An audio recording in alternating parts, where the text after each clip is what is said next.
السلام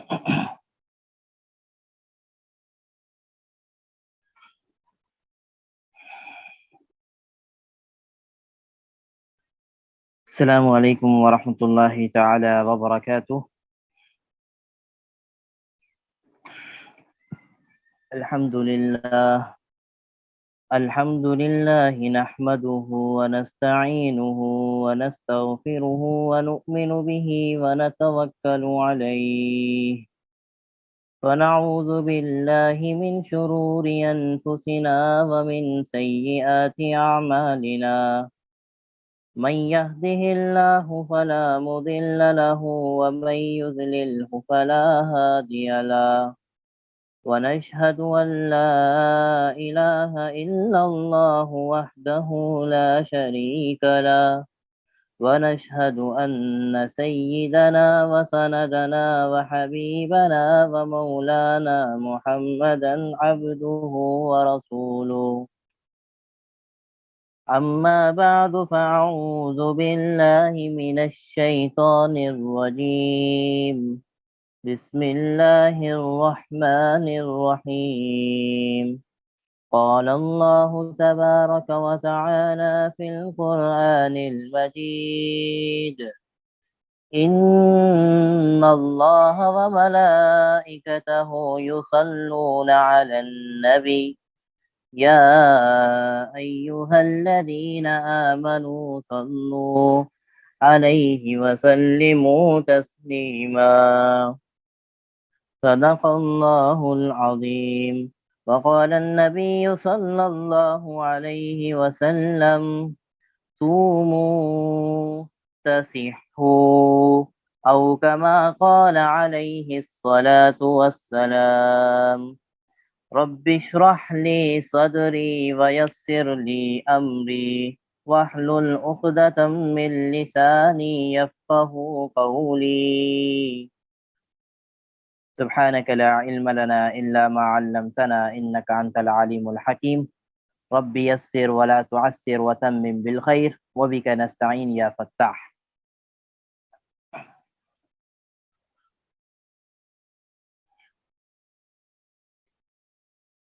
اللہ تبارک و تعالی نے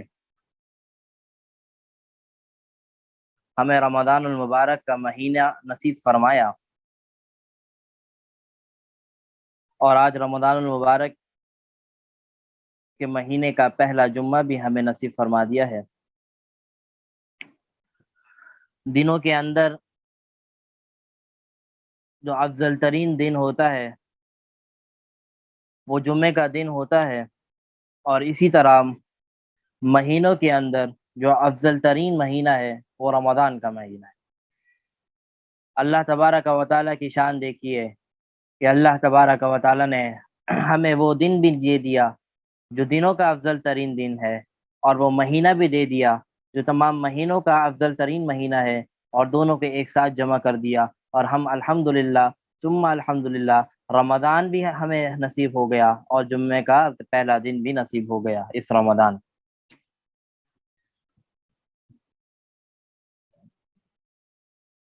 کل ہمارا جو موضوع چل رہا تھا اس میں سے دو چیزوں پہ بات ہو چکی تھی۔ ایک چیز ہماری رہ گئی تھی، وہ روزہ اور میڈیکل سائنس۔ اس کے حوالے سے کچھ باتیں تو میں نے عرض کی تھی کہ روزے کے ایسے بہت سے سائنسی طور پر، میڈیکلی طور پر ایسے بہت سے فوائد ہیں جس کا ذکر، جس کے بارے میں کوئی مسلمان نہیں بتاتا، بلکہ وہ بتاتے ہیں وہ جو اسلام نہیں لے کر آئے، جو غیر مسلم ہے۔ انہوں نے جب اس کے اوپر، ہمارے اس روزوں کے اوپر ریسرچ کیا تو انہوں نے اس ریسرچ کے نتیجے میں کیا لکھا روزے کے حوالے سے، وہ کچھ باتیں میں آپ کے سامنے شیئر کروں گا۔ دیکھیں، اگر مسلمان ریسرچ کرتا اور مسلمان اس کے حوالے سے میڈیکلی کوئی سائنسی طور پر اس کے فوائد لکھتا تو ہمارے ذہن میں یہ سوچ آ سکتی تھی کہ یہ تو مسلمان ہے، یہ تو اپنے فائدے کی بات لکھے گا ہی، ہمارے مذہب کی بات لکھے گا ہی۔ لیکن آپ دیکھیں کہ وہ شخص جو لکھ رہا ہے وہ مسلمان نہیں ہے، غیر مسلم ہے، اس کا اسلام سے کوئی تعلق نہیں ہے۔ وہ جب روزے کے اوپر، ہمارے اس روزے کے اوپر ریسرچ کرتا ہے اور سرچ کرتا ہے اور دیکھتا ہے کہ جو مسلمان ہر مہینے ہر سال 1 مہینے کا روزہ رکھتے ہیں ان کے کیا فوائد ہیں، تو اس کے حوالے سے ایک بایولوجسٹ، جیپنیز بایولوجسٹ ہے جس کا نام یویو شینو اس طرح کا کوئی نام ہے، تو اس شخص نے ایک ریسرچ کی تھی تقریباً 2017 اور 2018 میں، اور اس ریسرچ کے اوپر اس ڈاکٹر کو باقاعدہ نوبل پرائز ملا گیا تھا۔ نوبل پرائز ایک دنیا کا ایک ایسا ایوارڈ ہوتا ہے جس کو ملتا ہے اس کو بہت اعزاز سمجھا جاتا ہے، جیسے پاکستان کے اندر کوئی اعزازی طور پر جو کوئی امتیازی نشان یا ستارہ وغیرہ مل جاتا ہے، اسی طرح دنیا کا ایک ایوارڈ ہے نوبل پرائز، وہ ان لوگوں کو دیا جاتا ہے جنہوں نے دنیا کے اندر کوئی ایسا کارنامہ انجام دیا ہوتا ہے، کوئی ایسا کام دیا ہوتا ہے جس کی بنیاد پر اس کو وہ نوبل پرائز ملتا ہے۔ تو اس شخص کو، اس ڈاکٹر کو، اس بنیاد کے اوپر کہ اس نے روزے کے اوپر جو ریسرچ کی، اس بنیاد کے اوپر اس شخص کو، اس ڈاکٹر کو وہ نوبل پرائز ملا۔ وہ شخص لکھتا ہے، وہ ریسرچ کرتا ہے اور کہتا ہے کہ انسان کے اندر، انسان کی باڈی کے اندر بہت سے ایسے سیلز ہوتے ہیں، بہت زیادہ سیلز ہوتے ہیں، اس میں سے کچھ سیلز ایسے ہوتے ہیں جس کو، جو انسان کو بیمار، جو انسان ایک صحت والا سیلز ہوتا ہے جس سے انسان کی باڈی صحت مند ہوتی ہے، اور ایک کچھ سیل انسان کی باڈی میں ایسے بھی ہوتے ہیں جس سے بیماری پھیلتی ہے، بیماری پھیلنے کا اندیشہ ہوتا ہے، اور طرح طرح کی بیماری جو انسانوں کو ہوتی ہے وہ ان سیلز کی وجہ سے ہوتی ہے۔ تو اس نے اس کے اوپر ریسرچ کہا کہ یہ سیل جو ہے، جو بیماری پھیلاتا ہے، یہ سیل کیسے ختم ہو سکتا ہے۔ تو اس نے اس کے اوپر جب ریسرچ کی تو اس نے یہ بات لکھی کہ جب انسان دن کے اندر 14 سے 15 گھنٹے اپنے آپ کو بھوکا پیاسا رکھے گا، تو جب انسان بھوکا پیاسا رکھے گا تو وہ جو سیلز ہوتے ہیں، جو بیماری والے سیلز ہیں، اس بھوکا پیاسا رہنے کی وجہ سے وہ سیل خود بخود کم ہوتے چلے جائیں گے۔ پھر وہ شخص لکھتا ہے کہ جو انسان ایک سال کے اندر اگر وہ ہر سال تقریباً 25 26 27 دن اگر اس طرح گزار لے کہ وہ اپنے آپ کو اتنے 14 15 گھنٹے وہ اپنے آپ کو اس طرح گزارے کہ وہ بھوکا پیاسا رہے اور کچھ نہ کھائے، تو اس کی وجہ سے اس کے اندر جو سیلز ہیں وہ سیلز ختم ہوں گے، اور انسان کے اندر بہت ساری بیماری پیدا ہو سکتی ہے۔ اس کے اندر سب سے بڑی بیماری اس نے لکھی کہ جب جو انسان روزوں کا عادی ہو، جو ہر مہینے، جو ہر مہینے روزے رکھتے ہیں ہم مسلمان، اگر جو شخص ان کا عادی ہو اور ہر مہینے رکھے تو اس نے 13 بیماریاں لکھی ہیں، میں 13 بیماریوں کا بھی ذکر کروں گا۔ اس نے سب سے پہلے نمبر پہ جو لکھا وہ یہ ہے کہ اس کی وجہ سے انسان کینسر کی بیماری سے محفوظ رہے گا۔ کینسر کتنی بڑی بیماری ہے، آج اس کا علاج دریافت ہو بھی گیا، اس کے علاوہ بھی کتنی بڑی بیماری سمجھی جاتی ہے کینسر کو۔ اور ایک وہ شخص جو نان مسلم ہے، کافر ہے، وہ اپنے ریسرچ کے اندر لکھ رہا ہے جو شخص دن میں 14 15 گھنٹے اور سال میں 25 30 دن، یہ انسان اگر اپنے آپ کو بھوکا رکھے 14 15 گھنٹے، ان کو اس کینسر کی بیماری سے وہ حضرات محفوظ رہیں گے۔ اور یہی بات جناب نبی کریم صلی اللہ علیہ وسلم نے آج سے 1400 1500 سال پہلے ارشاد فرمایا سومو تصیحو، کہ اے میرے امتیوں، اے میرے لوگوں، کہ روزہ رکھا کرو، تصیحو، اس کے اندر صحت ہے۔ اللہ کے نبی 1400 1500 سال پہلے قبل اس بات کو ارشاد فرما رہے ہیں کہ روزہ رکھا کرو، اس کے اندر صحت ہے۔ لیکن افسوس، ہمیں آپ علیہ السلام کی بات کے اوپر وہ یقین پیدا نہیں ہوا، وہ یقین نہیں آیا۔ لیکن جب کوئی ایک ڈاکٹر نے اس کے اوپر ریسرچ کیا، حالانکہ وہ غیر مسلم ہے، وہ ریسرچ کر کے ہمیں بتاتا ہے کہ جب انسان روزہ رکھتا ہے تو اس کے اتنے فوائد ہوتے ہیں۔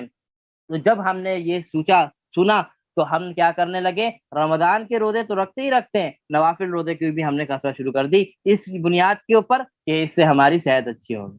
کاش یہ چیز ہم رسول اللہ صلی اللہ علیہ وسلم کے ارشاد کی روشنی کے اندر اس کام کو کرتے تو ہمیں اس کا ثواب بھی ملتا اور وہ صحت تو آپ کو ملتی ہے۔ اور الحمدللہ میں اس سے مراد یہ نہیں ہے کہ ہم خدا نہ خواستہ کہ کوئی ہم ان کی ریسرچ کو دیکھ کے ہم روزہ رکھتے ہیں، نہیں، ہم اللہ ہی کی طرح روزہ رکھتے ہیں، اللہ ہی کے لیے روزہ رکھتے ہیں، اللہ ہی کی رضامندی کے لیے روزے رکھتے ہیں۔ لیکن ہمیں ہمارے اندر یہ بات ہونی چاہیے کہ ہم ہمیشہ اللہ کے نبی جناب نبی کریم صلی اللہ علیہ وسلم کو بات کو فوکس میں رکھیں، اور دوسروں کے ریسرچ کو اٹھا کے دوسروں کے ریسرچ کو دیکھ کر ہم اس کام کو نہ کریں، بلکہ رسول اللہ صلی اللہ علیہ وسلم کی سنت کو دیکھتے ہوئے کریں۔ اب میں سائنس کے طور پہ میں آگے بھی اور بھی باتیں کرتا رہوں گا کہ انسان کی زندگی کے جو بہت سارے آداب ہیں جو رسول اللہ صلی اللہ علیہ وسلم نے جو سکھائے ہیں ہر چیز کے بارے میں، اس کے سائنسی طور پر کیا فوائد ہیں، تو ہمیشہ ہمیشہ اپنے آپ کو اس طرح بنانا ہے کہ سائنسی طور پہ میں اس لیے بتا رہا ہوں تاکہ وہ کام کرنے میں آپ کی اور دلچسپی بڑھ جائے، لیکن ہمارا دل اور ہمارا مقصد یہ ہونا چاہیے کہ ہم یہ کام اس لیے کر رہے ہیں کہ یہ نبی علیہ السلام کی سنت ہے۔ ہم اس لیے نہیں کر رہے کہ سائنس نے اس کے بہت سے فوائد بتا دیے، ہم اس لیے کر رہے ہیں، اور ہمارا عقیدہ یہ ہونا چاہیے کہ ہم اس لیے کر رہے ہیں کہ ہاں یہ سنت کس کی ہے؟ جناب نبی کریم صلی اللہ علیہ وسلم۔ وہی شخص اور لکھتا ہے کہ جب انسان روزہ رکھتا ہے تو اس کی معدے کی تکلیف جو ہوتی ہے وہ اس روزے کی وجہ سے وہ کم رہتی ہے۔ آپ نے دیکھا ہوگا رمضان میں تجربہ آپ نے کیا ہوگا کہ جن لوگوں کو معدے کی پریشانی رہتی ہے، معدے کی تکلیفیں رہتی ہے، ان کے رمضان کے مہینے میں وہ تکلیفیں نہیں رہتی، کیونکہ ان کا سارا چیز ٹائم ٹو ٹائم ہو رہا ہوتا ہے، ان کا کھانا پینا سب کچھ صحیح چل رہا ہوتا ہے، تو ان کو معدے کی جو تکلیف ہے وہ رمضان کے اندر وہ اتنی زیادہ محسوس نہیں ہوتی۔ اسی طرح ہاضمے کا جو ہمارا ڈائجسٹو سسٹم جو ہے، ہاضمے کا جو وہ ہے، وہ روزے کی وجہ سے بہت ٹھیک رہتا ہے، صحیح رہتا ہے۔ اسی طرح جو شوگر پیشنٹ ہے، یہ سب وہ باتیں بتا رہا ہوں جو اس غیر مسلم نے لکھی ہے۔ پھر وہ لکھتا ہے کہ جو انسان کو شوگر ہے تو روزے کی وجہ سے، اور جو بلڈ پریشر کے جن کو مریض ہیں وہ روزے کی وجہ سے ان کا بلڈ پریشر اور شوگر کنٹرول میں رہتا ہے۔ یہ میں سائنسی فوائد بتا رہا ہوں آپ کو، جس کی وجہ سے بلڈ پریشر جب کنٹرول میں رہے گا، جس کی وجہ سے انسان ہارٹ اٹیک جیسی بڑی بیماری سے محفوظ ہو جاتا ہے۔ اسی طرح جو خون کی جو کمی ہے وہ روزے رکھنے کی وجہ سے خون کی کمی جو ہے وہ پوری ہو جاتی ہے۔ اسی طرح جسمانی کھچاؤ، جسمانی تناؤ اور ڈپریشن وغیرہ، اسی طرح وہ تھکاوٹ روزے کی وجہ سے ایک تو بھوک کی وجہ سے ایک تھکاوٹ ہوتی ہے، اس کی بعد ایک ہوتی ہے باڈی کی تھکاوٹ، وہ باڈی کی جو تھکاوٹ ہوتی ہے روزے کی وجہ سے وہ تھکاوٹ نہیں ہوتی۔ اسی طرح بہت بڑی بات اس نے لکھی کہ جو خواتین بے اولاد ہوتی ہیں اور ان کو اولاد کے جن کے ساتھ مسائل ہوتے ہیں، روزے کی کثرت کی وجہ سے اللہ تبارک و تعالیٰ ان کی باڈی کے اندر ایسے ڈیزیز، ایسے سیلز پیدا کر دیتا ہے جس کی وجہ سے ان کے یہاں حمل ٹھہرنے کا چانسز بہت زیادہ بڑھ جاتا ہے۔ اسی طرح روزے کی وجہ سے اس نے لکھا کہ کینسر جیسی بیماری، اسی طرح بہت سے ایسے اعصابی امراض ہوتے ہیں جس میں وہ ٹھیک ہو جاتے ہیں۔ اسی طرح جسم کے اندر بہت ساری چیزیں جنن پیدا کرنے والے کمپاؤنڈس ہوتے ہیں، وہ ساری چیزیں ختم ہو جاتی ہیں۔ تو یہ مختلف قسم کے میں نے آپ کے سامنے فوائد رکھے ہیں کہ روزے رکھنے کے یہ فوائد وہ ہیں جو میڈیکل ہمیں بتاتی ہے، اور یہ میڈیکل بھی کون بتا رہا ہے؟ جو ایک غیر مسلم ہے، ایک نان مسلم ہے، وہ شخص ہمیں یہ چیز بتا رہا ہے۔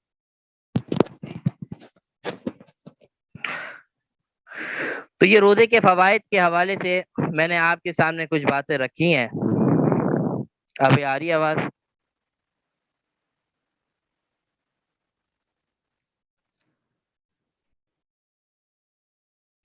جی آواز آ رہی ہے؟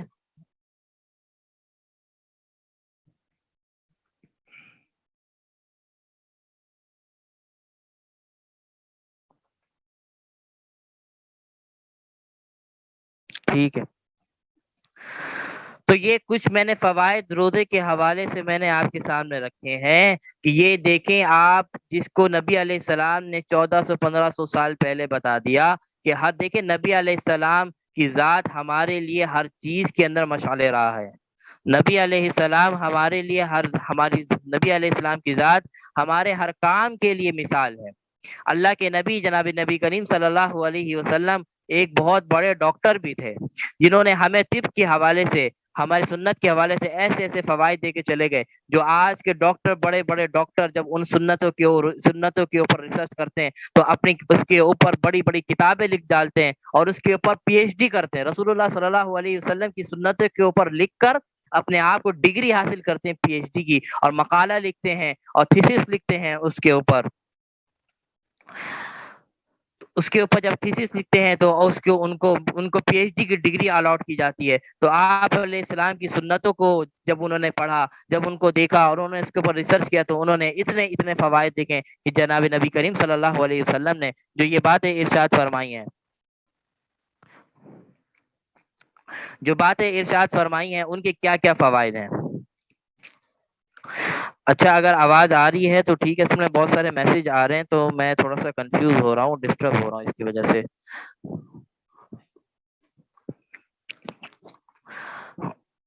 ٹھیک ہے جی، تو روزے کے میڈیکل سائنس کے حوالے سے میں نے آپ کے سامنے کچھ باتیں رکھی ہیں۔ اس کو اس طور سے کریں کہ یہ اللہ کی عبادت ہے، اس سے اللہ خوش ہوں گے، اور نبی علیہ السلام کی عادات ہیں، نبی علیہ السلام کا طریقہ ہے، اس وجہ سے کرنا ہے۔ میں نے سائنسی فوائد اس لیے بتائے تاکہ اس کے اندر اور شوق بڑھ جائے، اور بہت سے غیر مسلموں نے جب اس کے اوپر لکھا تو بہت سے غیر مسلم یہ دیکھ کر مسلمان بھی ہو گئے کہ ہمیں جو رسول اللہ صلی اللہ علیہ وسلم نے جو باتیں مسلمانوں کے لیے کی ہیں اور سب کے لیے کی ہیں، اس کے اندر کیا کیا فوائد ہیں۔ جب انہوں نے یہ ساری اس کے اوپر ریسرچ کیا تو وہ صرف ریسرچ کرنے کی وجہ سے ہی مسلمان ہوں۔ تو یہ کچھ باتیں تھیں جو میں نے آپ کے سامنے رکھی ہیں۔ اب میں آپ کے سامنے کچھ درود شریف کے حوالے سے بات کروں گا کہ جیسے میں نے کل بھی آپ کے سامنے عرض کیا تھا کہ رمضان المبارک کا جمعہ ہے، جمعے کی سب سے افضل ترین عبادت آپ کے سامنے میں نے آپ کو بتائی تھی کہ وہ درود شریف پڑھنا ہے۔ فرائض کو تو ادا کرنے ہیں، فرائض ادا کرنے کے بعد سب سے افضل ترین جو عبادت ہے جمعے کے حوالے سے وہ درود شریف جناب نبی کریم صلی اللہ علیہ وسلم کے اوپر درود شریف پڑھنا ہے۔ اور درود شریف کے حوالے سے میں نے آپ کو ایک ٹاسک بھی دیا تھا کہ ہمیں کم از کم 1000 مرتبہ تو یہ درود شریف کا عادت پورا کرنا ہے۔ میں اس کے حوالے سے میں آخر میں انشاءاللہ پوچھوں گا کہ کس نے کتنی دفعہ پڑھا۔ اس سے یہ ہے کہ دوسروں کو بھی شوق بڑھے گا، اور اب ہمیں بھی اور اس کے اندر پڑھنے کا شوق بڑھے گا۔ تو ابھی دوپہر ہوئی ہے، ابھی تقریباً ہمارے پاس افطار تک کا 2 3 4 گھنٹے اور ہیں، جس کو جتنا پڑھ سکیں پڑھ لیں۔ تو روزے کی جو درود شریف کے حوالے سے میں آپ کے سامنے کچھ فضیلت رکھوں گا جو احادیث میں آتی ہے۔ رسول اللہ صلی اللہ علیہ وسلم فرماتے ہیں کہ جس شخص نے رسول جناب نبی کریم صلی اللہ علیہ وسلم کے اوپر 1 مرتبہ درود شریف بھیجا، اللہ تبارک و تعالی اس شخص کے اوپر 10 بار رحمتیں نازل فرماتے ہیں۔ دیکھیں 1 مرتبہ درود شریف بھیجنے کی فضیلت کیا ہے۔ اللہ کے نبی اللہ تبارک و تعالی فرما رہے ہیں کہ اس کے اوپر کتنی رحمتیں نازل ہوں گی، 10 رحمتیں نازل ہوں گی۔ اور اللہ جیسے شروع کے اندر اس کے اندر ابتدا کے اندر میں نے تلاوت بھی کی کہ ان اللہ و ملائکتہ یصلون علی النبی۔ اللہ تبارک و تعالی قرآن مجید میں ارشاد فرماتے ہیں کہ اے میرے بندو اس سے پہلے یہ بات سنو کہ ان اللہ و ملائکتہ یصلون علی النبی، کہ اللہ تبارک و تعالی اور رسول اللہ صلی اللہ اور اللہ کے جو فرشتے ہیں وہ بھی جناب نبی کریم صلی اللہ علیہ وسلم کے اوپر درود و سلام بھیجتے ہیں۔ اللہ کے درود و سلام بھیجنے کا مقصد نبی علیہ السلام کے اوپر کیا ہے، وہ رحمتیں ہیں، کہ اللہ کی رحمتیں نبی علیہ السلام کے اوپر بہت زیادہ ہیں۔ اور اسی طرح فرشتے جو ہیں وہ فرشتے بھی نبی علیہ السلام کے اوپر کیا کرتے ہیں، درود بھیجتے ہیں۔ تو جب اللہ بھی درود بھیج رہا ہے، جب اللہ بھی سلام بھیج رہا ہے، اور جب فرشتے بھی بھیج رہا ہے، تو یا ایھا الذین آمنو، اے ایمان والو تم بھی اپنے نبی کے اوپر درود بھیجا کرو۔ یا ایھا الذین آمنو صلو علیہ وسلموا تسلیما، کہ تو اے ایمان والو تم بھی اپنے نبی کے اوپر درود و سلام بھیجا کرو۔ جب اللہ بھیج رہا ہے، جب فرشتے بھیج رہے ہیں تو تمہیں کیا ہو گیا کہ تم نہیں بھیجتے، تو تم بھی اپنے نبی کے اوپر درود و سلام بھیجا کرو۔ اور درود و سلام کے حوالے سے ایک بات یہ مسئلے کے طور پر یہ یاد رکھیں کہ جہاں بھی نبی علیہ السلام کا ذکر آئے، جہاں بھی نبی علیہ السلام کا نام آئے، اس موقع پر 1 مرتبہ درود شریف کا پڑھنا واجب ہو جاتا ہے۔ 1 مرتبہ آپ علیہ السلام کے اوپر درود شریف پڑھنا، وہ چھوٹا صلی اللہ علیہ وسلم ہی کیوں نہ ہو، وہ پڑھنا آپ کے اوپر واجب ہے۔ وہ واجب کیوں ہے؟ وہ حدیث آپ تمام لوگوں کے ذہن میں ہوگی جو رمضان کے مہینے میں عام طور پر سنائی جاتی ہے کہ رسول اللہ صلی اللہ علیہ وسلم ممبر پہ چڑھے تو فرمایا آمین، فرمایا آمین، فرمایا آمین۔ صحابہ کرام نے رضی اللہ تعالیٰ عنہ نے پوچھا کہ جب جمعے کی نماز ختم ہوئی تو صحابہ نے آپ علیہ السلام سے پوچھا کہ آج ہم نے آپ سے کوئی نئی بات دیکھی، ویسے تو آپ اوپر چڑھائی کی طرف چڑھتے، ممبر کے اوپر چڑھتے تو اللہ اکبر کہا کرتے تھے، آپ کی عادت تو یہ تھی جب آپ بلندی پہ چڑھتے ہیں تو اللہ اکبر کہتے ہیں، لیکن آج خلاف معمول کام ہوا کہ آپ اللہ اکبر کے بجائے آمین آمین آمین کہہ رہے ہیں، یہ کیا معاملہ ہے؟ اللہ کے نبی نے فرمایا کہ جب میں ممبر کے اوپر چڑھ رہا تھا، حضرت جبریل علیہ السلام میرے پاس آ گئے تھے اور میرے سامنے آ کے بد دعا کر رہے تھے۔ 3 بددعائیں کی تھی انہوں نے، جس بددعا کے اوپر میں نے آمین کہا تھا۔ فرمایا پہلی بددعا یہ کی تھی کہ تباہ و برباد ہو جائے وہ شخص۔ تب بڑی بڑی قیمتی احادیث ہے، حدیث ذو غور سے سنیں۔ فرماتے ہیں اللہ کے وہ فرشتے جو فرشتوں کے سردار ہیں وہ بددعا کر رہے ہیں، اور جو نبیوں کے سردار ہیں آپ علیہ السلام وہ اس بددعا کے اوپر آمین کہہ رہے ہیں۔ تو آپ اندازہ لگائیے، فرشتوں کا سردار بددعا دے رہا ہے اور نبیوں کا سردار اس کے اوپر آمین کہہ رہا ہے، تو کتنی بڑی اہمیت اور کتنی خطرناک بات ہوگی۔ فرمایا کہ تباہ و برباد ہو جائے وہ شخص جس کو رمضان المبارک کا مہینہ ملے، اور رمضان المبارک کا مہینہ ملنے کے بعد وہ اس طرح سے رمضان کا مہینہ نہ گزارے جس کی وجہ سے اس کی مغفرت ہو جائے۔ اگر اس رمضان کا مہینہ اس کے اوپر آیا اور اس کی مغفرت نہ ہو سکی، فرشتے حضرت جبریل فرما رہے ہیں وہ ایسا شخص کیا ہے، اس شخص کو کیا ہو جانا چاہیے، تباہ و برباد ہو جانا چاہیے۔ اللہ کے نبی فرما رہے ہیں آمین۔ کتنی خطرناک بات ہے، رمضان المبارک کا مہینہ ملا ہوا ہے اور ہم اس طرح رمضان المبارک کا مہینہ گزار دیں اور اللہ سے ہم اپنی مغفرت نہ کرا سکیں۔ فرشتے بددعا دے رہے ہیں، نبی علیہ السلام آمین کہہ رہے ہیں کہ ایسے شخص کو تباہ و برباد ہو جانا چاہیے۔ دیکھیں ہم نبی علیہ السلام کے بڑے قصے واقعات سنتے ہیں کہ آپ علیہ السلام کی ذات بڑی شفیق ہے، بڑی رحیم ہے، بالکل بڑی شفیق اور بڑی رحیم ہے۔ آپ علیہ السلام نے کبھی اس طرح کسی کو بددعا نہ دی، کسی کافروں کو، کسی دشمنوں کو بھی اس طرح بددعا نہیں دی، لیکن مسلمانوں کو بددعا دے رہے کیونکہ روزہ مسلمان رکھتا ہے، ان کو بددعا دے رہے ہیں۔ وہ اس وجہ سے دے رہے ہیں کہ ایسا ہو ہی نہیں سکتا کہ رمضان کا مہینہ آئے اور کوئی مسلمان اس طرح سے اس کے اوپر سے مہینہ ایسے گزر جائے کہ اس کی مغفرت نہ ہو سکے۔ اللہ کے نبی نے اس کے اوپر حیرت کا اظہار کیا کہ ایسا بھی ہو سکتا ہے کہ رمضان کا مہینہ، جس مہینے کے اندر فرشتے شیطانوں کو بند کر دیا گیا ہے، جنت کے دروازے کھلے ہیں، رحمتوں کے دروازے کھلے ہیں، مغفرتوں کے دروازے کھلے ہیں، اور جہنم کے سارے دروازے بند ہیں، اور اس مہینے کے اندر بھی اس شخص کے اوپر رمضان کا مہینہ آ جائے اور وہ اپنی مغفرت نہ کرا سکے، ایسا ہو نہیں سکتا۔ اگر خدا نہ خواستہ ایسا ہے تو وہ ایسا ہے، اس شخص کو تباہ و برباد ہو ہی جانا چاہیے۔ اپنے اوپر غور کریں، یہ حدیث سنانے کا مقصد صرف کانوں کو مزہ لینا یا اپنے جذبات کو ابھارنا یا صرف آنسو بہا لینا احادیث سن کر یہ کافی نہیں ہے۔ اپنا جائزہ لیجئے کہ میرا رمضان کا ایک ایک وقت کس طرح گزر رہا ہے، میں کتنا وقت رمضان کے اندر عبادات میں اللہ کو راضی کرنے میں گزار رہا ہوں، اور کتنا وقت مارکیٹوں میں، شاپنگ ہالوں میں اور اسی طرح دوسرے کاموں میں۔ اور میرے نوجوان دوست جو بیٹھے ہیں یا اگر سن رہے ہیں یا ریکارڈنگ سنیں گے بعد میں، ان سے مخاطب ہوں، رمضان کا مہینہ کرکٹ کھیلنے کا مہینہ نہیں ہے۔ رمضان کے مہینے میں باقاعدہ کرکٹ کے میدانات سج جاتے ہیں، اور جس رات کی کتنی فضیلت، رات کی ویسے ہی فضیلت ہے، رات کے جاگنے والے اللہ کے بہت قریب ہوتے ہیں، اور رمضان کے اندر رمضان کی راتیں مل جائیں اور ان راتوں میں ہم میدانوں کے اندر رہ کر اور صرف کرکٹ اور تماشا کریں، اور جب انسان کسی کھیل میں پڑتا ہے تو وہاں گناہ، گالی گلوچ ساری چیزیں ہو رہی ہوتی ہیں۔ خدا نہ خواستہ کیا ہم اپنا نقصان تو نہیں کر رہے؟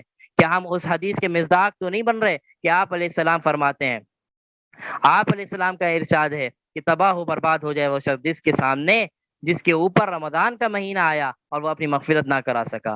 آپ اب میری خواتین سن رہی ہیں، ان کے بچے بھی خدا نہ خواستہ اگر اس طرح جاتے ہیں تو ان کو بتائیں، ان کو ترغیب دیں کہ رمضان کا مہینہ کوئی چھوٹا موٹا مہینہ نہیں ہے، بڑی فضیلتیں ہیں۔ ایسا نہ کرکٹ کے آپ کے پاس اور 11 مہینے ہیں، ان مہینوں میں جا کے کھیلنے کوئی مسئلہ، کوئی پابندی نہیں ہے۔ رمضان کا مہینہ عبادات کے اندر گزاریں، رمضان کا مہینہ ایسے گزاریں کہ اللہ آپ سے راضی ہو۔ فرمایا جب میں آپ علیہ السلام فرما رہے ہیں، جب میں دوسرے اسٹیپ کے اوپر جب میں نے قدم رکھا تو حضرت جبریل نے بددعا فرمائی اور فرمایا کہ تباہ و برباد ہو جائے وہ شخص جس کے پاس والدین ہو یا والدین میں سے کوئی ایک ہو اور وہ بوڑھا ہو جائے، یعنی ماں ہو یا باپ ہو یا دونوں ہو، بوڑھے ہو جائے، اور وہ ان کا بیٹا ان کی خدمت کر کے ان کے ساتھ اچھے برتاؤ، اچھا سلوک کر کے اپنے لیے جنت کے اندر جگہ نہ بنا سکے تو ایسے شخص کو تباہ و برباد ہو جانا چاہیے۔ اللہ کے نبی فرما رہے ہیں آمین۔ کتنی خطرناک دعا ہے۔ ہم اپنے والدین کے ساتھ ہمیں اپنا غور کرنا چاہیے کہ ہم اپنے والدین کے ساتھ کیا کرتے ہیں۔ اس کے اندر بڑھاپے کی شرط لگائی اس حدیث کے اندر کہ جب تمہارے والدین بوڑھے ہو جائیں، یہ اس لیے شرط لگائی ہے کہ جب انسان بوڑھا ہو جاتا ہے تو اس کے دماغ کے اندر تھوڑا چڑچڑاپن آ جاتا ہے، یہ فطرتی طور پر ہوتا ہے، کچھ سماعت کمزور ہو جاتی ہے، سننے کے اندر کمی آ جاتی ہے، بولنے کے اندر زبان لڑکھڑانے لگ جاتی ہے، اس موقع پر بچوں کو لازمی طور پر چاہیے کہ اپنے اپنے والدین کا سہارا بنے، والدین کی خدمت کریں۔ اس موقع پر عام طور پر بچے ان کی باتوں کو اس طرح سے سن کر بچے بھی ان کو غلط طریقے سے جواب دیتے ہیں، ان کی بدسلوکی کر جاتے ہیں۔ اس لیے آپ حضرت جبریل علیہ السلام نے، کیونکہ جب ماں باپ جوان ہوتے ہیں تو اس وقت اتنا معاملہ خراب نہیں ہوتا، جب جب ماں باپ بوڑھے ہو جاتے ہیں، کیونکہ اب ان کو کوئی سہارے کی ضرورت ہوتی ہے، ان کے بچوں کے سہارے کی ضرورت ہوتی ہے، اور عام طور پر بدسلوکی اور عام طور پر والدین کی نافرمانی اس عمر میں جا کے زیادہ ہو رہی ہوتی ہے جب والدین بوڑھے ہو جاتے ہیں۔ تو فرمایا ایسے اولاد تباہ و برباد ہو جائیں جن کے پاس والدین ہو، بڑھاپے کو پہنچ جائیں، یا دونوں ہو، یا دونوں میں سے کوئی ایک ہو، اور وہ ان کی خدمت نہ کرے اور ان کے ساتھ اچھا برتاؤ نہ کرے اور ان کی خدمت کر کے جنت میں اپنی جگہ نہ بنا سکے، فرمایا وہ شخص تباہ و برباد ہو جائے۔ اور تیسرے نمبر پہ فرمایا کہ جب میں تیسرا اسٹیپ اس ممبر کا چڑھ رہا تھا، حضرت جبرائیل علیہ السلام نے کہا کہ تباہ و برباد ہو جائے وہ شخص جس کے سامنے آپ کا نام یعنی جناب نبی کریم صلی اللہ علیہ وسلم کا نام آئے اور وہ آپ کے اوپر درود و سلام نہ بھیجے، وہ شخص بھی تباہ و برباد ہو جائے۔ اللہ کے نبی نے فرمایا آمین۔ یہ اس حدیث سے یہ مسئلہ نکلتا ہے کہ جب بھی رسول اللہ صلی اللہ علیہ وسلم کا نام کہیں پر بھی آئے، ایک مرتبہ آپ علیہ السلام کے اوپر درود شریف بھیجنا یہ واجب کے حکم میں ہے۔ اگر آپ نہیں بھیجیں گے تو اس خدا نخواستہ اس حدیث کے مصداق بن جائیں گے کہ حضرت جبریل علیہ السلام فرما رہے ہیں کہ جس کے سامنے نبی علیہ السلام کا ذکر آئے وہ آپ کے اوپر درود نہ بھیجے، وہ شخص بھی تباہ و برباد ہو جائے، اور آپ علیہ السلام فرما رہے ہیں آمین۔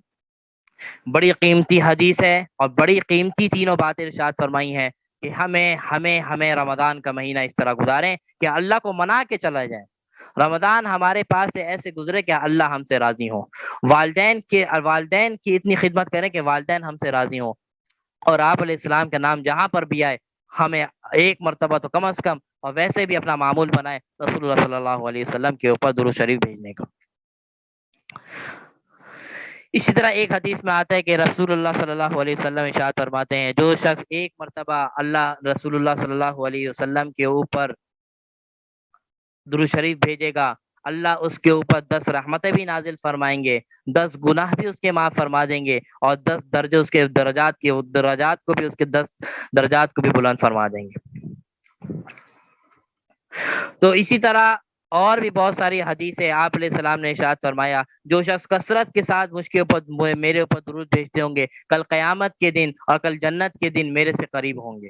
آپ علیہ السلام نے فرمایا میرے سے قریب ترین وہ لوگ ہوں گے جو دنیا کے اندر میرے اوپر سب سے زیادہ درود شریف بھیجا کرتے تھے، درود و سلام بھیجا کرتے تھے۔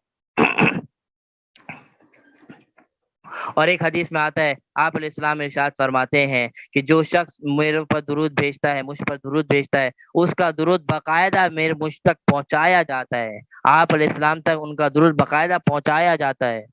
اور باقاعدہ ایک اور دوسری حدیث میں آتا ہے کہ آپ علیہ السلام کے پاس باقاعدہ نام لے کر پہنچایا جاتا ہے کہ فلاں بن فلاں کے فلاں نے آپ کے اوپر یہ درود بھیجا ہے۔ آج ہم ہزاروں مرتبہ درود پڑھ کے بیٹھے ہیں، پڑھ رہے ہیں، ہمیں یہ امید ہونی چاہیے کہ ہمارے نام کے ساتھ آپ علیہ السلام کے تک ہمارا درود شریف پہنچ چکا ہے اور پہنچ رہا ہے۔ اور درود شریف ایک ایسی عبادت ہے یہ کبھی بھی رکتی نہیں، جیسے میں نے کل اس دن آپ کو بتایا تھا، کل یا پرسوں، کہ دعا کے 3 اسٹیج ہوتے ہیں، ایک تو ایٹ اے ٹائم اسی وقت قبول ہو جاتی ہے، یا پینڈنگ میں ہو جاتی ہے، یا آخرت کے لیے محفوظ ہو جاتی ہے، لیکن درود شریف ایک ایسی عبادت ہے، ایک ایسی دعا ہے کہ اس کے اندر دوسرے کوئی آپشن نہیں ہے، جیسے ہی آپ پڑھیں گے وہ اللہ کے بارگاہ الہی اور نبی علیہ السلام تک پہنچ جائے گی۔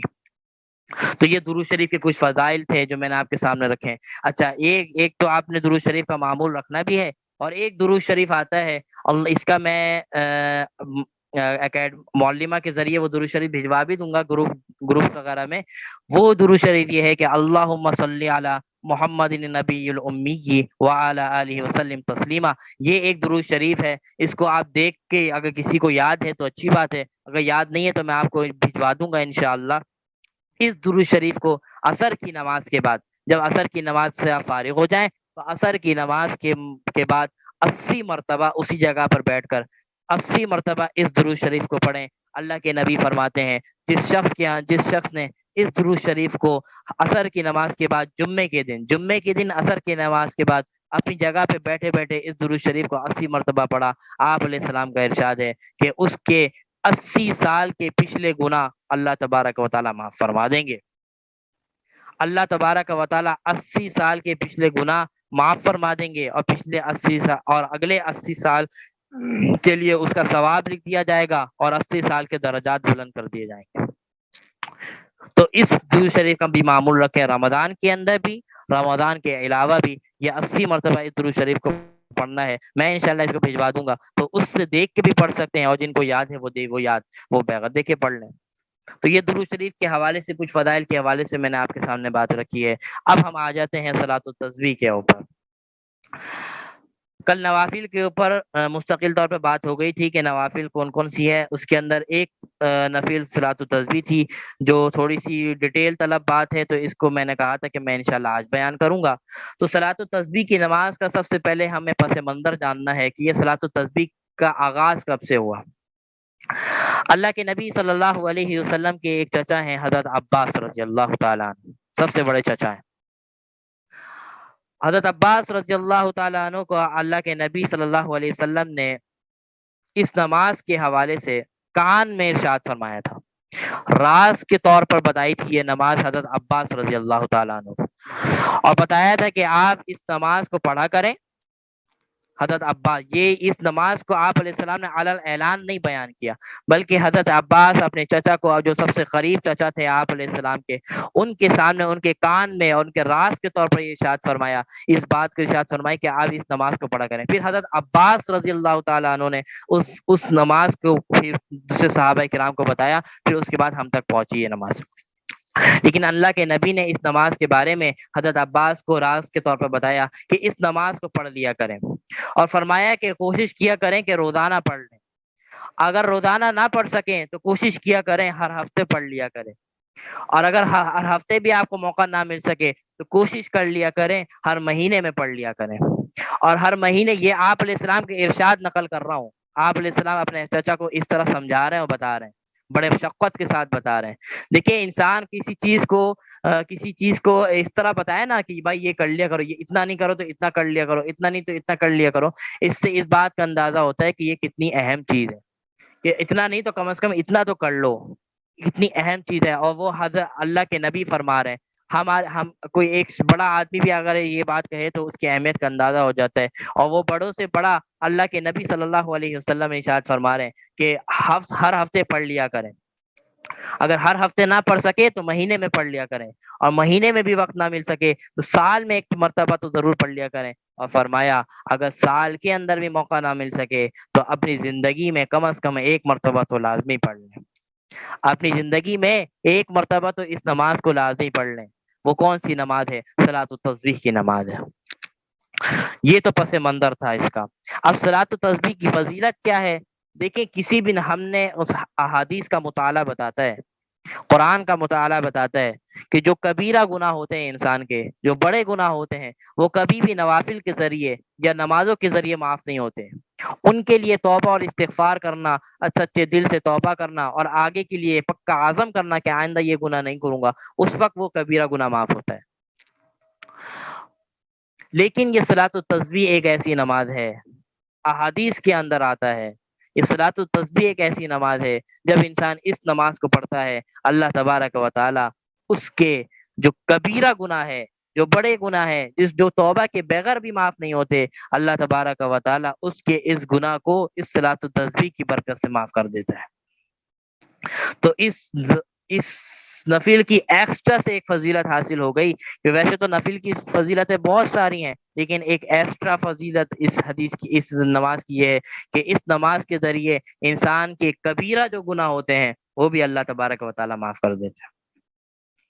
اب اس نماز کی طریقے کے اوپر آ جاتے ہیں۔ اگر آپ کے پاس پین اور پینسل ہے، قلم ہے، تو وہ لے لیں تاکہ لکھ لیں، آسانی ہوگی، اور میں کوشش کروں گا کہ اس کا باقاعدہ نقشہ جو ہے وہ بھی بھجوا دوں تاکہ آپ لوگوں کے لیے اور آسانی ہو جائے۔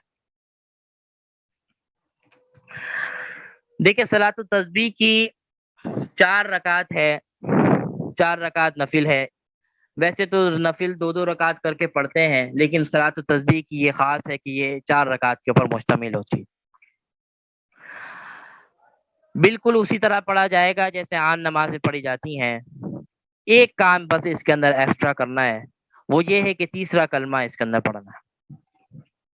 اور تیسرا کلمہ کے لیے یہ بھی ضروری نہیں ہے کہ مکمل تیسرا کلمہ پڑھا جائے، کہ تیسرا کلمہ تمجید، جیسے ہم بچوں کو یاد کراتے ہیں تیسرا کلمہ تمجید، تمجید مانے بزرگی، نہیں، آپ سے اتنا پڑھ لیں سبحان اللہ والحمد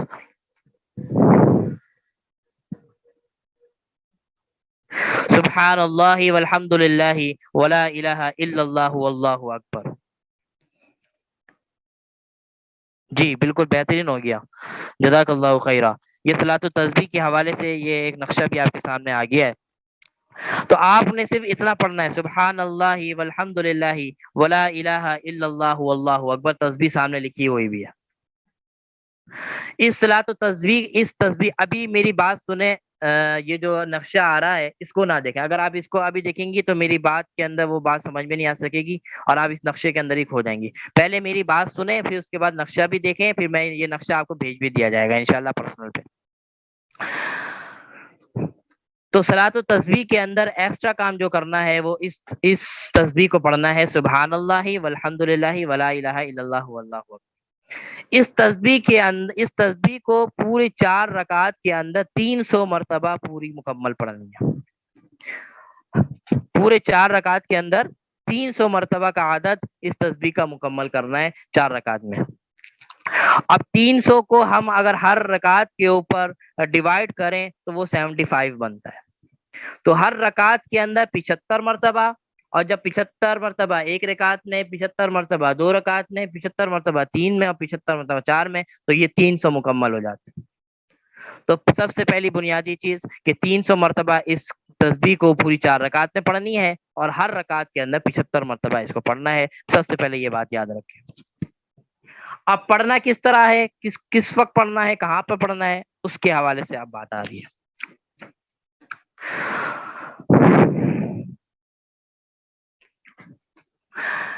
جب آپ نے نیت کر لی، اچھا اس کی نیت کے لیے بھی کوئی ایسی کوئی خاص نیت نہیں ہے کہ کوئی خاص نیت ہو اس کے لیے، جو عام نمازوں کی نیت ہوتی ہے ویسی نماز کی نیت ہوگی، بس اس کے اندر یہ ہے کہ وہ صلاۃ التسبیح ہوگی۔ اور نیت دراصل آپ کے دل کے ارادے کا نام ہوتا ہے، آپ کے دل کے اندر یہی نیت ہے کہ میں صلاۃ التسبیح پڑھ رہی ہوں، تو وہی ہے۔ اگر زبان سے بس اتنا کہہ دے کہ 4 رکعت میں صلاۃ التسبیح پڑھ رہی ہوں تو یہ بھی بہت ہے۔ تو آپ نے اس نماز کی نیت کر لی، نماز کی نیت کرنے کے بعد آپ نے حسب معمول ثنا پڑھا، ثنا پڑھنے کے بعد اب آپ اعوذ باللہ بسم اللہ پڑھتی ہیں، تو اعوذ باللہ اور بسم اللہ پڑھنے سے پہلے اور ثنا پڑھنے کے بعد 15 مرتبہ اس تسبیح کو پڑھنا ہے سبحان اللہ والحمد للہ ولا الہ الا اللہ واللہ اکبر۔ تو ثنا پڑھنے کے بعد اور تعوذ اور بسم اللہ پڑھنے سے پہلے 15 مرتبہ اس تسبیح کو پڑھنا ہے۔ جب آپ نے اس تسبیح کو پڑھ لیا، اب آپ نے اعوذ باللہ بسم اللہ پڑھا، سورۃ الفاتحہ پڑھی، سورۃ الفاتحہ کے بعد آپ نے کوئی بھی سورت پڑھی جو آپ پڑھتی ہیں۔ اب سورت پڑھنے کے بعد اب آپ رکوع میں جانا ہوتا ہے، تو رکوع میں جانے سے پہلے 10 مرتبہ آپ نے اس تسبیح کو پڑھنا ہے، رکوع میں جانے سے پہلے اور تلاوت کے بعد۔ تو 15 کو میں اگر 10 پلس کر لیں تو کتنے بن جاتے ہیں؟ 25 بن جاتے ہیں، 25 بن جاتے ہیں۔ تو 25 مرتبہ آپ کا ہو گیا۔ اب آپ نے اللہ اکبر کہہ کے رکوع میں چلی جائیں، رکوع میں جانے، رکوع کے اندر رکوع کی تسبیح پڑھیں سبحان اللہ سبحان ربی العظیم۔ جب آپ نے تسبیح پڑھ لی، اور تسبیح پڑھنے کے بعد آپ سمیع اللہ لمن حمیدہ کہہ کے اٹھتی ہیں، تو ابھی آپ نے اٹھنا نہیں ہے، بلکہ تسبیح، رکوع کی تسبیح کے بعد 10 مرتبہ اس تسبیح کو پڑھنا ہے سبحان اللہ والحمد للہ ولا الہ الا اللہ واللہ اکبر۔ جب 10 مرتبہ اس کو پڑھ لیا تو کتنے ہو گئے؟ 35 ہو گئے، 35 ہو گئے۔ اب سمیع اللہ لمن حمیدہ کہہ کر آپ نے اٹھنا ہے، اور پھر اس کے بعد ربنا لک الحمد کہنا ہے، اور ربنا لک الحمد کہنے کے بعد اب آپ نے اللہ اکبر کہہ کے سجدے میں جانا ہوتا ہے، تو ابھی سجدے میں نہیں جانا، بلکہ ربنا لک الحمد کہنے کے بعد 10 مرتبہ اس تسبیح کو دوبارہ پڑھنا ہے۔ تو کیا کتنے بن جائیں گے؟ 45 بن جائیں گے، 45 ہو جائیں گے۔ اب آپ نے یہ 10 مرتبہ پڑھ لیا، اب آپ نے اللہ اکبر کہہ کے سجدے میں چلی گئیں. سجدے میں جانے کے بعد سجدے کی تسبیح پڑھی سبحان ربی العلیٰ. جب سبحان ربی العلیٰ آپ نے 3 مرتبہ 4 مرتبہ 5 مرتبہ جتنا بھی آپ پڑھتی ہیں، وہ پڑھنے کے بعد اس اللہ اکبر کہہ کر جب ہم سجدے سے اٹھتے ہیں تو آپ نے ابھی اٹھنا نہیں ہے، بلکہ تسبیح کے بعد آپ نے 10 مرتبہ پھر اس کو پڑھنا ہے. تو جب ہم 10 مرتبہ اس کو پڑھیں گے تو کتنے بن جائیں گے؟ 55 بن جائیں گے، 55 بن جائیں گے. اور جب 55 دفعہ ہو گیا تو اب اللہ اکبر کہہ کر آپ نے اٹھنا ہے. اور اٹھنے کے بعد پھر دونوں سجدے کے درمیان جو ہم بیٹھتے ہیں جس کو ہم جلسہ کہتے ہیں، تو اس وقت پھر جب اٹھ جائیں گے تو اس کے اندر بھی آپ نے 10 مرتبہ اس تسبیح کو پڑھنا ہے. تو 65 ہو جائیں گے، 65 ہو گئے. پھر اللہ اکبر کہہ کے دوسرا سجدہ کریں گے، اسی طرح سیم جیسے پہلے سجدے میں کیا تھا. سجدے کی تسبیح پڑھی، سجدے کی تسبیح پڑھنے کے بعد پھر اس کے بعد آپ نے 10 مرتبہ پڑھا. تو یہ 75 کا عدد ایک رکعت کے اندر مکمل ہو گیا. اب آپ نے دوسرا سجدہ جب آپ کا ہو گیا تو اللہ اکبر کہہ کر آپ اٹھیں گی. اور اللہ اکبر کہہ کر جب دوسری رکعت کے لیے اٹھیں گی تو اب ثنا تو آپ نے پڑھنا نہیں ہے، ثنا تو صرف پہلی رکعت میں پڑھنی ہوتی ہے. تو اب تلاوت شروع کرنے سے پہلے، سورۃ فاتحہ شروع کرنے سے پہلے 15 مرتبہ آپ سب سے پہلے یہ اس تسبیح کو پڑھیں گی. پھر اس کے بعد آپ سورۃ فاتحہ پہ شروع کریں گے. تو 15 مرتبہ کا عدد صرف اسٹارٹنگ کے اندر ہے. پہلی رکعت کے اندر ثنا کے بعد ہے، اور دوسری تیسری چوتھی رکعت کے اندر شروع میں ہے، اور اس کے بعد پھر سورۃ الفاتحہ اور اس کی تلاوت ہے. اسی طرح آخر رکعت تک جو 75 کا جو عدد ہے وہ دوسرے سجدے کے اندر مکمل ہو جائے گا. اتحیات کے اندر اس کا عمل نہیں ہوگا. اتحیات کے اندر آپ نے کچھ نہیں پڑھنا. اتحیات درود شریف کے بعد کی دعا کریں گی، وہ بالکل سیم اسی طرح رہے گا. اس کے 2 طریقے بیان کیے جاتے ہیں صلاۃ التسبیح کے. یہ سب سے آسان ترین طریقہ ہے جو میں نے آپ کے سامنے رکھا ہے. اس سے انسان بہت اچھے طریقے سے پڑھ لے گا. تو یہ امید ہے کہ آپ کو یہ سارا طریقہ سمجھ میں آ گیا ہوگا. باقی یہ نقشہ بھی آپ کے پاس آ جائے گا، اگر آپ بھول جائیں تو اس سے آپ دیکھ کے پڑھ لیجیے گا. اس کے اندر ایک سوال ہوتا ہے کہ ہم تسبیح تو پڑھتے ہیں لیکن ہم بھول جاتے ہیں کہ ہم نے کتنی مرتبہ پڑھی. تو سب سے پہلی بات تو یہ ہے کہ نماز تو نام ہی خشوع اور خضوع کا ہے، تو ہمیں مکمل فوکس کے ساتھ، مکمل توجہ کے ساتھ اس نماز کو، ویسے تمام نمازوں کو بھی توجہ کے ساتھ پڑھنی ہوتی ہے لیکن خاص طور پر اس نماز کو خاص طور پر توجہ کے ساتھ پڑھیں تاکہ آپ اس تسبیحات کو نہ بھولیں. اب اس کے اندر ایک اور سوال ہوتا ہے کہ کیا ہم ان تسبیحات کو گن سکتے ہیں انگلیوں کے اندر یا کاؤنٹر کے اندر؟ تو ایسی اجازت نہیں ہے. گننے سے یا کاؤنٹر استعمال کرنے سے نماز کے اندر نماز ٹوٹ جائے گی. آپ اس کو اپنے دماغ سے گنیں. اور دماغ کے گننے سے ایک اور طریقہ بھی ہے، علماء نے لکھا ہے. ایک طریقہ یہ بھی ہے کہ آپ نے جب ایک انگلی کے اندر کتنے ہوتے ہیں، 5 انگلیاں ہوتی ہیں، اور ایک ایک پورے کو اگر حساب کرے تو 15 بن جاتے ہیں انگوٹھے کو ملا کے. تو اگر آپ نے ایک سبحان ربی العظیم سبحان اللہ والحمد للہ ولا الہ الا اللہ واللہ اکبر آپ ذہن میں رکھیں کہ 1 مرتبہ پڑھ لیا، پھر 2 مرتبہ پڑھ لیا، پھر 3 مرتبہ پڑھنے کے ذہن میں رکھیں. اور جب آپ نے ہاتھ باندھا ہوا ہے تو اس انگلی کو، پہلی انگلی کو تھوڑا سا پریس تیز سے کر لیں، زور سے دبا دیں تاکہ پتا ہوگا کہ یہ انگلی میری زیادہ ٹائٹ پریس ہوئی ہوئی ہے، ٹائٹ سے دبی ہوئی ہے، تو اس کا مطلب میں نے اس کے اوپر 3 عدد پڑھ لیے. اس طرح دوسری انگلی پہ 3 مرتبہ پڑھیں تو اس کو دبا دیں، پھر تیسری انگلی کو دبا دیں. اس طرح آپ کے ذہن میں اس سے نماز بھی نہیں ٹوٹے گی، اور اس سے آپ کو یہ ذہن، آپ کو پتا ہوگا کہ میں کتنی مرتبہ پڑھ چکے ہوں. اسی طرح رکوع کے اندر جب رکوع میں ہاتھ آپ نے گھٹنوں میں رکھا ہوا ہوتا ہے تو اس وقت اس انگلیوں کو دبا دیں. سجدے کے اندر جب آپ نے زمین کے اوپر ہاتھ رکھا ہوا ہوتا ہے تو اس کے اندر تھوڑی انگلیوں کو دبا دیں. اس طرح یہ ہے کہ آپ اس کے عادات کو شمار کر سکتی ہیں. البتہ تسبیح کے ساتھ تسبیح لے کر یا کاؤنٹر لے کر اس کو کاؤنٹ کرنا یا انگلیوں میں باقاعدہ 1 2 3 کر کے گننا، ان چیزوں سے نماز فاسد ہو جاتی ہے، نماز چھوٹ جاتی ہے. تو خاص طور پر اس کو توجہ کے ساتھ ہم نے پڑھنی ہے. تو یہ صلاۃ التسبیح کے حوالے سے میں نے آپ کے سامنے اس کا پس منظر بھی رکھ دیا، اس کی فضیلت بھی رکھ دی اور اس کا طریقہ بھی رکھ دیا. تو اس طریقے سے آپ نے صلاۃ التسبیح پڑھنی ہے. اور رمضان کے مبارک کے اندر ایک اچھا موقع، آپ علیہ السلام کی تو عادت یہ تھی کہ ہر جمعے کو آپ علیہ السلام پڑھا کرتے تھے.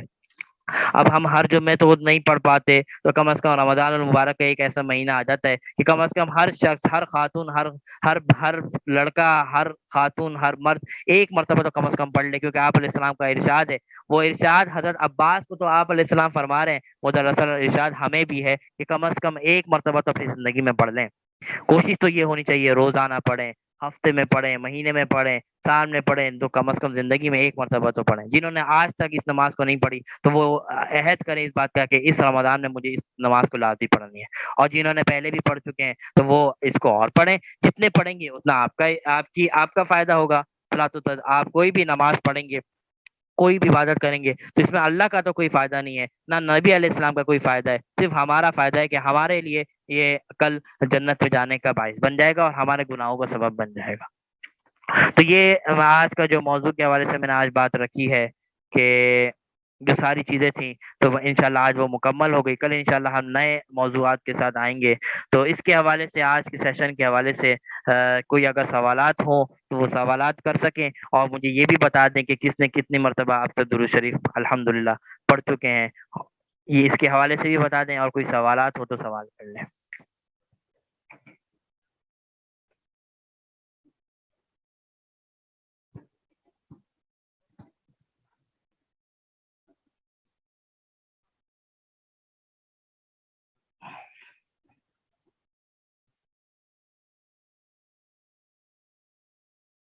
جی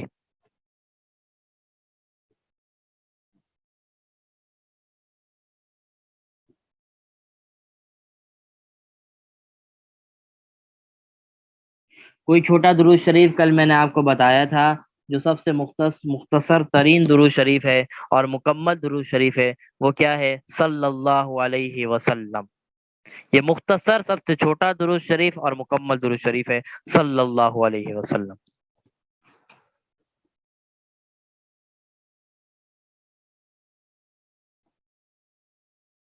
جی اور کوئی سوال؟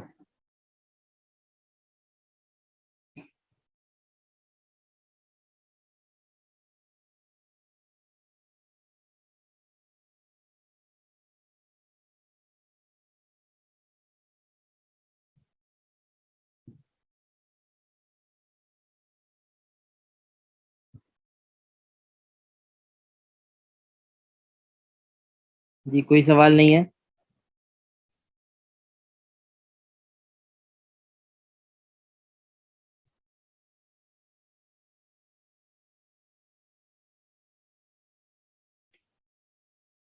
چلیں جی پھر ٹھیک ہے، درود شریف کا ابھی وقت ہمارے پاس 2-3 گھنٹے اور ہیں، تو درود شریف کو اپنے معمول میں رکھیں۔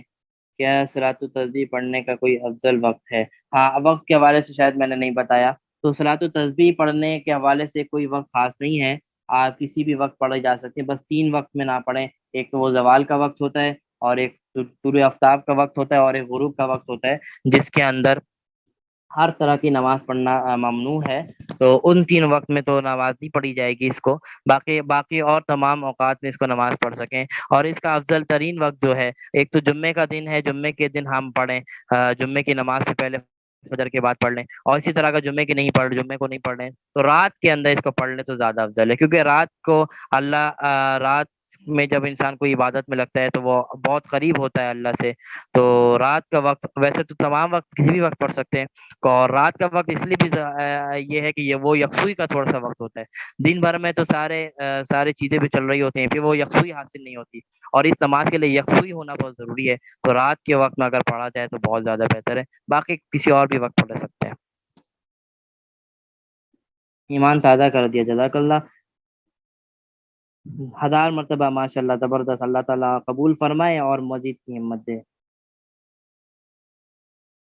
درود شریف اچھا، درود ابراہیم 300 مرتبہ، درود 1000 مرتبہ، ماشاء اللہ، زبردست، اللہ اور اس میں برکت دے۔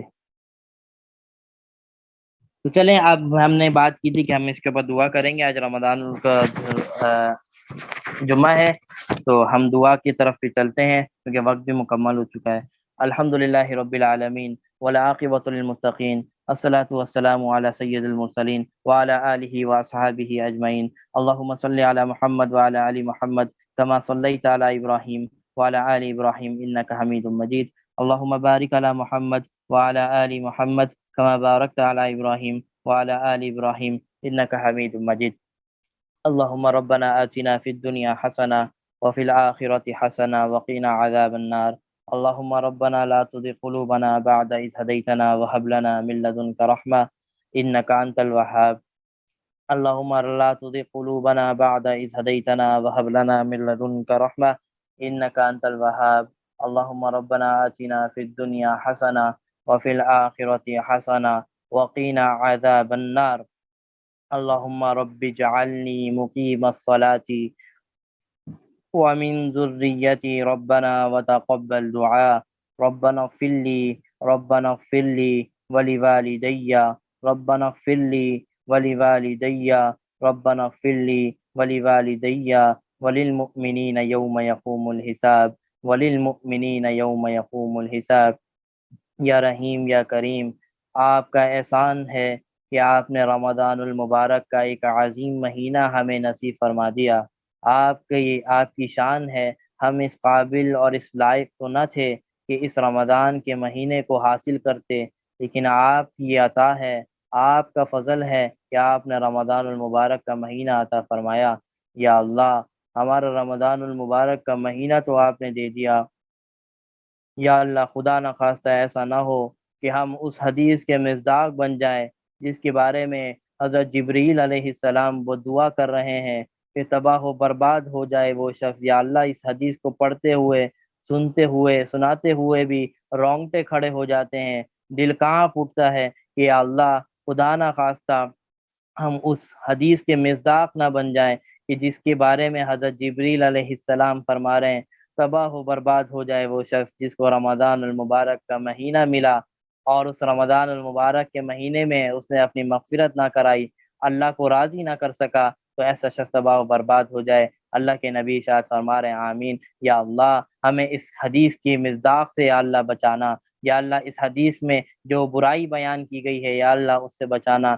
ایسا نہ ہو رمضان کا مہینہ آ گیا اور ہم اس طرح غفلت میں پڑے رہے اور رمضان کا مہینہ گزر جائے، ہماری مغفرت نہ ہو سکے۔ یا اللہ خصوصی کرم فرمانا، یا اللہ خصوصی کرم فرمانا، یا اللہ، یا اللہ، یا اللہ ہماری عبادتوں کو نہ دیکھ، یا اللہ ہماری عبادت کچھ نہیں ہے، یا اللہ ہماری عبادتیں کچھ نہیں ہے، یا اللہ ہم اپنی طاقت جو آپ نے دی عبادت کی ہم وہ طاقت بھی نہیں لگاتے، یا اللہ تو بس اپنی عطائیں نصیب فرما دے، یا اللہ ہمیں معاف فرما دے، یا اللہ ہمیں معاف فرما دے، یا اللہ ہم بڑے گناہ گار ہیں، یا اللہ بڑے گناہ گار ہیں، اعلان گناہ گار ہیں، اعلان گناہ کرتے ہیں، چھپ کے گناہ کرتے ہیں، یا اللہ باغی نہیں ہے، یا اللہ باغی نہیں ہے، ہم آپ کے سامنے اقرار کرتے ہیں کہ یا اللہ ہم گناہ گار ہیں، یا اللہ ہم گناہ گار ہیں، بالکل گناہ گار ہیں۔ جب ایک شخص کسی بڑے کے سامنے اپنے گناہ کا اقرار کر لے تو وہ بڑا بھی اس گناہ کے اقرار کے اوپر معاف کر دیتا ہے۔ یا اللہ آپ تو بڑوں کے بڑے ہیں، یا اللہ آپ تو بڑوں کے بڑوں ہیں، یا اللہ آپ جتنے بھی سردار ہیں ان سب کے سردار آپ ہیں، ان سب کے آقا اور مولا آپ ہیں۔ یا اللہ ہم آپ کے سامنے اپنے گناہوں کا اقرار کرتے ہیں، اپنے گناہوں کا اقرار کرتے ہیں، یا اللہ ہمارے گناہوں کو معاف فرما دے، یا اللہ ہمارے گناہوں کو معاف فرما دے، ہمارے والدین کے گناہوں کو معاف فرما دے، ہمارے والدین کا سایہ ہمارے سروں پہ تادیر و قائم و دائم فرما دے۔ یا اللہ جن کے والدین اس دنیا سے رخصت ہو گئے، یا اللہ ان کے والدین کو یا اللہ جنت کے باغوں میں سے اعلیٰ باغ نصیب فرما دے۔ حدیث میں جو آیا کہ وہ شخص تباہ و برباد ہو جائے وہ شخص جس کے پاس والدین ہو، وہ اپنے والدین کی خدمت نہ کرے اور اپنے آپ کو جنت میں نہ لے جائے، وہ شخص بھی تباہ برباد۔ یا اللہ، یا اللہ، یا اللہ ہمیں اپنے والدین کی قدر نصیب فرما دے، یا اللہ ہمیں اپنے والدین کی قدر نصیب فرما دے، اور جن کے والدین اس دنیا سے رخصت ہو گئے ان کے بچوں کو خوب اور خوب ان کے لیے اصال ثواب کرنے کی توفیق نصیب فرما دے، خوب و خوب اچھے اعمال کرنے کی توفیق نصیب فرما دے، اور اس اچھے اعمال کا یا اللہ ان کا بدلہ ان کے والدین تک پہنچا دے۔ یا اللہ ہمیں معاف فرما دے۔ رمضان المبارک کی جتنی بھی رحمتیں برکتیں ہیں، یا اللہ ہمیں نہیں معلوم کون سا عشرہ رحمت کا ہے، ہمیں نہیں معلوم کون سا مغفرت کا ہے، یا اللہ ہم رحمت کے عشرے میں ہی آپ سے مغفرت بھی مانگتے ہیں، رحمت بھی مانگتے ہیں، وہ جنت جہنم سے خلاصی بھی مانگتے ہیں۔ یا اللہ ہمیں تینوں نصیب فرما دے، رحمت بھی دے دے، مغفرت بھی دے دے، جہنم سے خلاصی بھی دے دیں۔ یا اللہ اس پورے رمضان کو ہمارے لیے رحمت کا، مغفرت کا اور جہنم سے خلاصی کا سبب بنا دے۔ یا اللہ جو لوگ بیمار ہیں، جو لوگ اسپتالوں میں، گھروں میں، جہاں کہیں بیمار ہیں، بہت سے لوگ دعاؤں کے لیے کہتے ہیں، کسی کے بچے بیمار ہیں، کسی کے والدین بیمار ہیں، کسی کے کوئی رشتہ دار بیمار ہے، یا اللہ بہت لوگ دعاؤں کا کہتے ہیں۔ یا اللہ سب کی دعاؤں کو آپ سب سے بہتر جانتے ہیں، ہم کیا الفاظ ادا کریں گے ان کے لیے، آپ آپ تو ان کو ہم سے زیادہ بہتر جانتے ہیں۔ یا اللہ سب کو شفاء کاملہ عاجلہ مستمرہ دائمہ نصیب فرما دے۔ یا اللہ بہت سے والدین بچوں کے حوالے سے پریشان ہیں، بہت سے والدین اپنے بچوں کی شادیوں کے حوالے سے پریشان ہیں، اور بہت سے والدین جن کی شادیاں ہو چکی ہیں وہ اپنے اولاد کی حوالے سے پریشان ہیں کہ ان کو اولاد نہیں ہے، یا اولاد ہے تو نافرمان ہے۔ یا اللہ، یا اللہ سب کو یا اللہ نیک اور صالح رشتے اور جوڑے نصیب فرما دے۔ یا اللہ جو بے اولاد ہیں، یا اللہ ان کو اپنے غیب کے خزانے سے اولاد کی نعمت یا اللہ ان کو بھی نصیب فرما دے۔ اور اسی طرح جن کے بچے نافرمان ہیں، یا اللہ ان کو فرما بردار بنا دے، یا اللہ ان کو فرما بردار بنا دے۔ یا اللہ والدین کو ایسا کردار نصیب فرما دے جو اپنے بچوں کی اچھی سے اچھی تربیت کر سکیں، اچھی سے اچھی تربیت کر سکیں، تاکہ وہ بچے کو اپنا فرما بردار بنا سکیں۔ یا اللہ جو لوگ یا اللہ مقروض ہیں، جن کے پاس قرض تلے دبے ہوئے ہیں، یا اللہ غیب سے یا اللہ ان کی مدد فرما دے، یا اللہ غیب سے ان کی مدد فرما دے۔ یا اللہ ملک پاکستان کی حفاظت فرما لے، یا اللہ ملک پاکستان کی حفاظت فرما لے۔ یا اللہ جہاں کوئی بھی ظلم و ستم کا شکار ہے، وہ کوئی بھی ملک ہو، یا اللہ ہر ملک میں یا اللہ آپ جانتے ہیں جہاں بھی ہم مسلمان نہیں بلکہ ہم تو انسانیت کے لیے دعا کرتے ہیں، یا اللہ ہم تو جانوروں کے لیے دعا کرتے ہیں۔ یا اللہ آج کل جانوروں کے اندر بھی بڑی بیماریاں پھیلی ہوئی ہیں، یا اللہ ہمارا اسلام مذہب تو ہمیں جانوروں کے لیے دعائیں کرنے کا درس دیتا ہے۔ تو یا اللہ ہم جانور کیا، ہم انسان جانور، ہم ہر انسانیت کے لیے دعا کرتے ہیں۔ یا اللہ جو انسان کہیں بھی ظلم و ستم کا شکار ہے، کہیں بیمار ہے، یا اللہ سب کو شفائے کاملہ عاجلہ نصیب فرما دے، سب کو شفائے کاملہ عاجلہ نصیب فرما دے۔ رمضان المبارک کا مہینہ ہمارے لیے انقلابی رمضان المبارک کا مہینہ بنا دے۔ ہمارے روزوں کو، ہمارے تراویح کو، ہماری نمازوں کو، ہمارے نوافل کو، ہمارے ہر عبادت کو، ہماری قرآن کی تلاوتوں کو یا اللہ سب کو اپنے بارگاہ الہی میں قبول فرما لے، اور رمضان کے مہینے کی جو برکات ہیں وہ ہم سب کو نصیب فرما دے۔ اللهم صل على محمد وعلى آل محمد كما صليت على إبراهيم وعلى آل إبراهيم إنك حميد مجيد. اللهم بارك على محمد وعلى آل محمد كما باركت على إبراهيم وعلى آل إبراهيم إنك حميد مجيد. اللهم ربنا لا تزغ قلوبنا بعد إذ هديتنا وهب لنا من لدنك رحمة إنك أنت الوهاب. سبحان ربك رب العزة عما يصفون وسلام على المرسلين والحمد لله رب العالمين. آمين برحمتك يا أرحم الراحمين. السلام علیکم ورحمۃ اللہ تعالی وبرکاتہ۔